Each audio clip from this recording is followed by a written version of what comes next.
Hola amigo, amiga, qué bueno es poder estar aquí nuevamente juntos en conexión.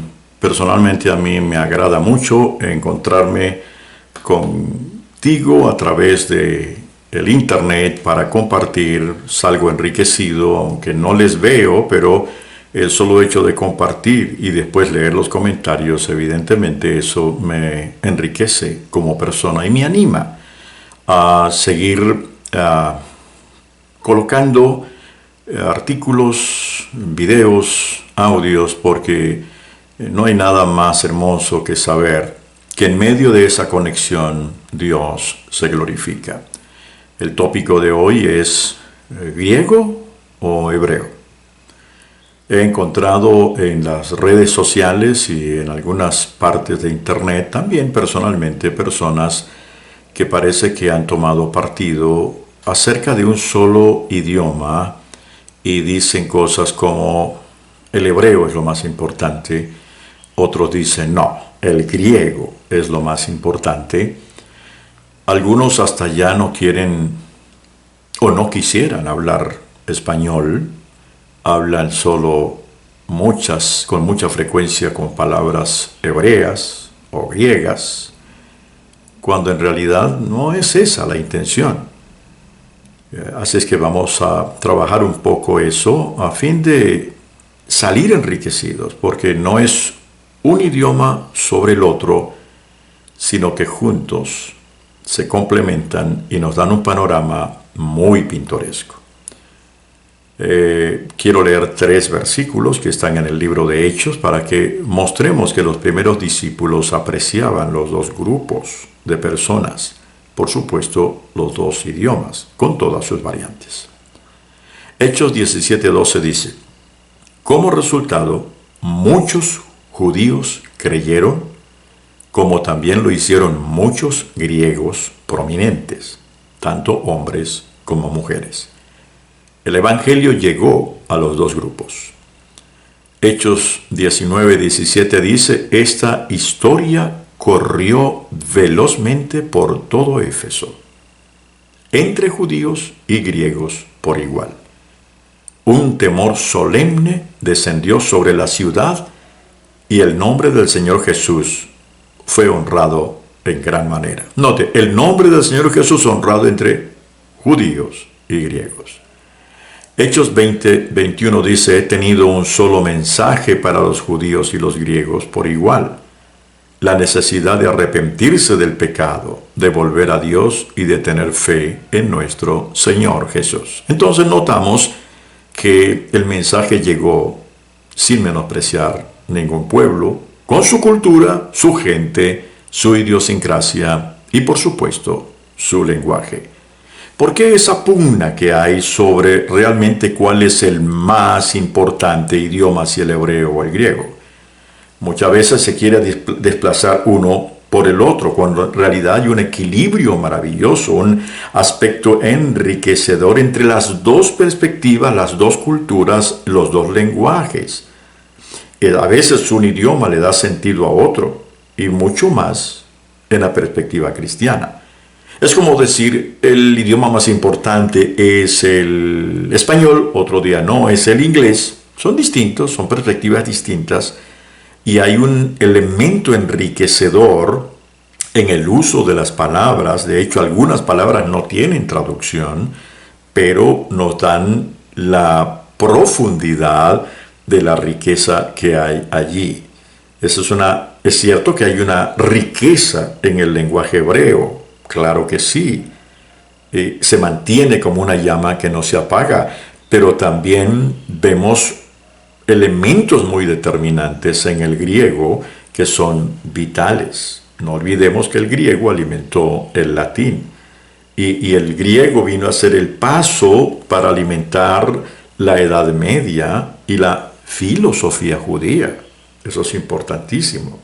Algunos dirían, no, que el griego alimentó la filosofía griega. Sí, pero también la filosofía judía, porque el griego fue la lengua base para incluso alimentar nuestra forma de pensar.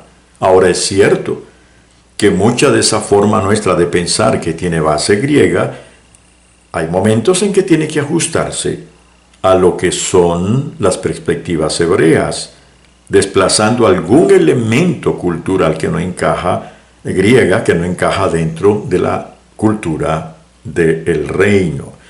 El griego en esencia es la lengua más importante dentro del ambiente indoeuropeo. Sobre todo al entender, una de las cosas ricas del griego es saber que fueron los griegos los primeros en utilizar vocales. Porque antes del griego los grupos de letras eran no vocálicas, o sea, solamente tenían consonantes. Y había que leerlas a partir de la raíz, que muchas veces la raíz estaba en las primeras 3 letras. Y a partir del momento en que se le pone vocales, es que produce una facilidad para ser leída, porque al leer en hebreo una palabra sin vocales, entonces había muchas formas para saber a qué se encaja, qué quiere decir acá. Por ejemplo, ML, ¿qué significaría? Podría significar mal o podría significar mil, de manera que, y así otras palabras que encajarían dentro de la M y la L. ¿Y cuál era el elemento? Había que empezar a buscar dentro del contexto cuál era el que encajaba. Leí una escritora judía que ella decía que debido a que el hebreo tiene una riqueza en el sentido de que una palabra significa tiene muchos significados.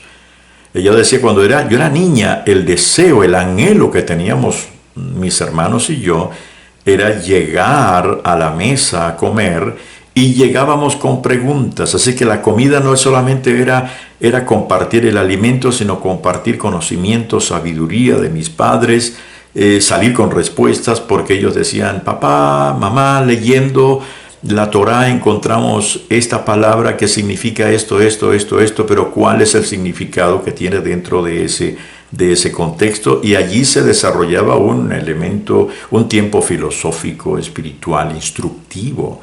Y ella dice, eso lo recuerdo mucho, es verdad. Como el hebreo no tenía vocales al leer la Biblia, había que entender entonces el contexto y el significado que se ajustaba. De manera que eso es importantísimo. Fue cuando llegó el griego que el griego le agregó vocales a las consonantes. Entonces, ahora encontramos que incluso muchos estudiosos judíos se alimentaron del griego para darle sentido a las palabras que en hebreo no tenían un solo significado. Por eso es que luego se escribió la Biblia en griego, la Septuaginta, formada por 70 sabios, que tradujeron del hebreo al griego para que los judíos que estaban entre los griegos en la cultura griega y que no sabían el hebreo pudieran leer lo que ellos no entendían en el hebreo. No era toda la Biblia, era lo que se llamaba el Tanakh, que era la Torá, los primeros 5 libros de la Biblia, los profetas y las crónicas. La Tanakh nos muestra, en primer lugar, en el Torá, nos muestra cómo vivir a la luz del conocimiento de Dios, y luego los profetas mostraban cuando el pueblo se desviaba de la manera de vivir, llegaban los profetas para decir cuidado. Y luego estaban las crónicas, que era el registro de las consecuencias que se viven cuando dejamos de vivir en la forma como Dios lo ha dicho. De manera que es importante saber que la Septuaginta se tradujo al griego precisamente para enriquecerse del griego y darle sentido a las palabras en hebreo. Por ejemplo, el nombre de Dios en hebreo es YHWH. Fue a través de la llegada con el griego que se le agregaron vocales como E, O, A, Jehová, O, A, E, Yahvé. El asunto no es cuál es el nombre. Algunos dicen, no, Jehová no es, Yahvé no es YHWH. No vamos a caer en esas cosas que realmente desgastan y no tienen ningún sentido. La clave es entender que ese nombre se le describe al yo soy, el gran yo soy, el eterno, el que no tiene principio ni fin, el todopoderoso, el omnipresente, el salvador de nuestras vidas. Él no va a tener problemas con cómo le llamo. No, yo lo ilustro de esta manera. Yo tengo 6 nietos y no todos me llaman igual. Hay 2 de ellos que son americanos, viven en Estados Unidos, y ellos, los 2 que viven en Carolina del Norte, me llaman Grampito, que es una palabra que inventaron del grandpa, abuelo en inglés grandpa, pero en vez de decirme grandpa me dicen Grampito, es como un diminutivo en español, como abuelito, papito, pusieron la primera parte Grampito. Entonces me llaman Grampito. ¿Me incomoda eso? No. Eso, cuando me dicen Grampito, es la palabra más dulce en mis oídos. Pero luego tengo los 2 nietos norteamericanos también que viven en Portland, y ellos me llaman, el varón me llama Nonito, que viene del italiano, porque mi trasfondo es italiano, de mis antepasados, y él me llama Nonito, que es nonno en italiano, y Carmela, que es la menor, me llama Nonno.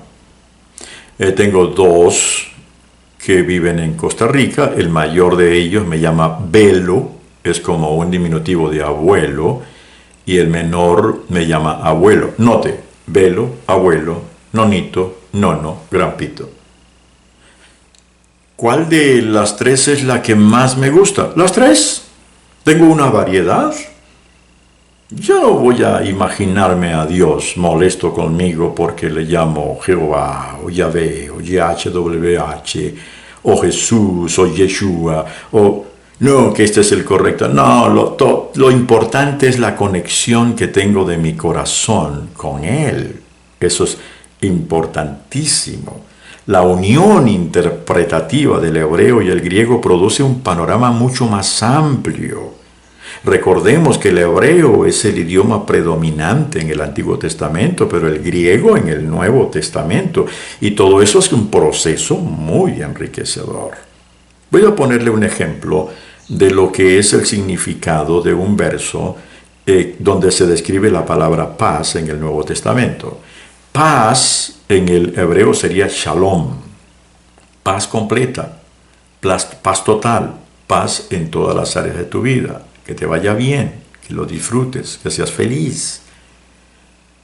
Paz en el Nuevo Testamento no es que cambia el significado, sino que le da un nuevo sentido aplicable que se enriquece con el shalom de hebreo.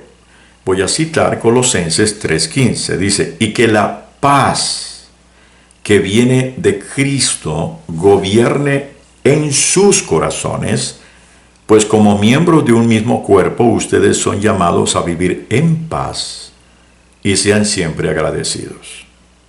Aquí hay 4 palabras claves. La paz, que viene de Cristo, gobierne, luego la paz que necesito para vivir y agradecimiento. Ok. ¿Qué diría?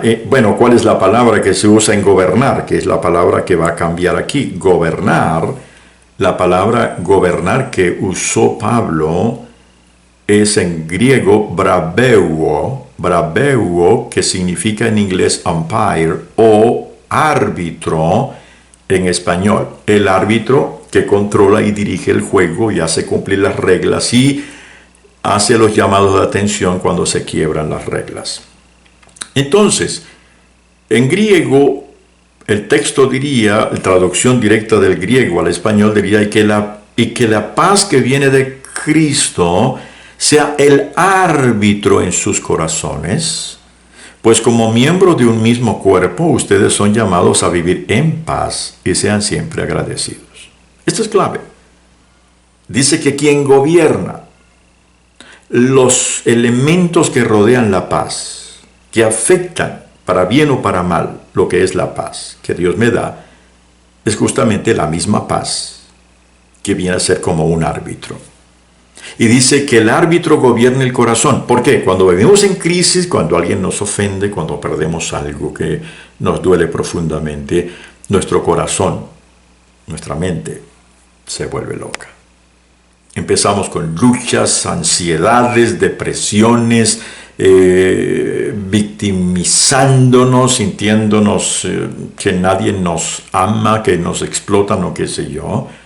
Y Pablo dice, no deje que el corazón haga lo que quiera, porque el corazón debe entender que la vida es un juego olímpico y que hay un árbitro que nos controla. ¿Y cuál es el árbitro que gobierna? La paz de Cristo.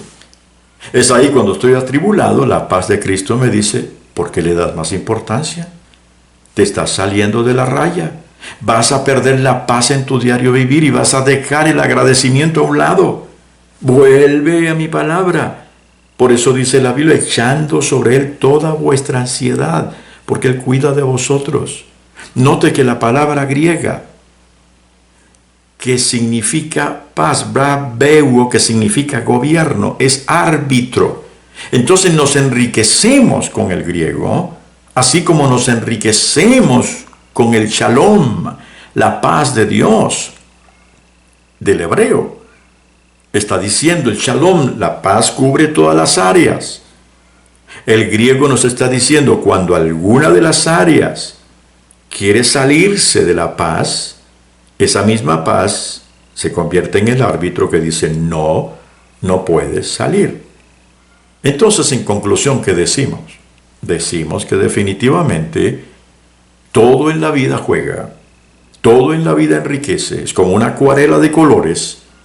Entonces, ¿qué es lo más importante? ¿El hebreo o el griego? Los dos.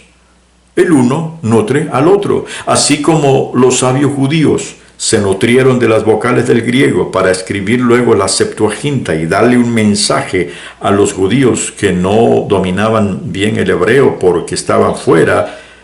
Entonces, igual el hebreo es una riqueza importante porque es el idioma original del pueblo de Dios.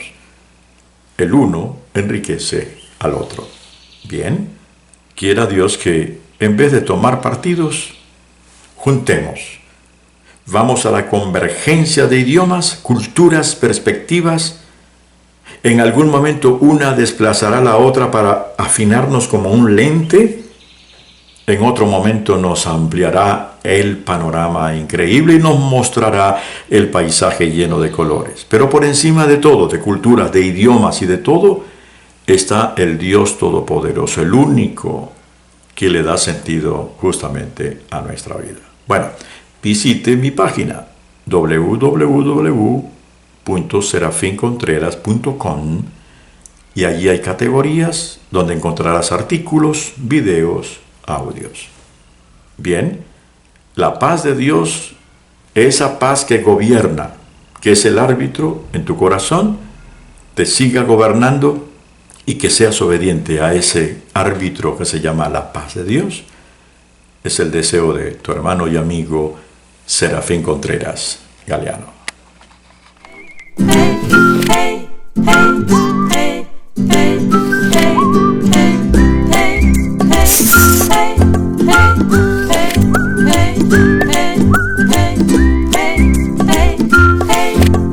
hey.